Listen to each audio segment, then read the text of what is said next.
મુખ્યમંત્રી ભૂપેન્દ્ર પટેલના નેતૃત્વમાં રાજ્ય સરકાર દ્વારા વીજ ગ્રાહકના હિતમાં મહત્વનો નિર્ણય કરવામાં આવ્યો છે, જેમાં સુશાસન દિવસ નિમિત્તે ગુજરાત સરકાર દ્વારા ફ્યુઅલ સરચાર્જમાં 40 પૈસાનો ઘટાડો કરવામાં આવ્યો છે।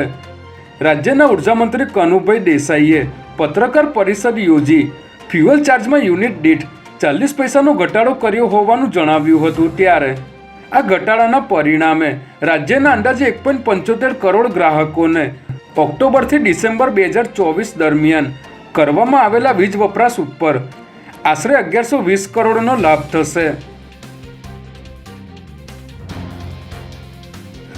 થલતેજના ટાઇટેનિયમ સ્ક્વેર નામની કોમર્શિયલ બિલ્ડિંગમાં લાગેલી આગ 3 કલાકની ભારે જહેમત બાદ કાબૂમાં લેવાઈ હતી, જેમાં આજે વહેલી સવારે 4 વાગ્યાના અરસામાં બિલ્ડિંગના 10મા માળે આગ લાગી હતી, જેના પગલે 9, 10 અને 11મા માળે આવેલી તમામ ઓફિસ બળીને ખાખ થઈ ગઈ હતી।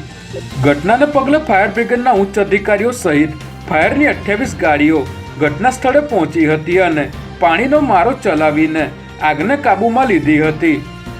જોકે આ ઘટનામાં કોઈ જાનહાનિ થઈ ન હોવાનું જાણવા મળી રહ્યું છે।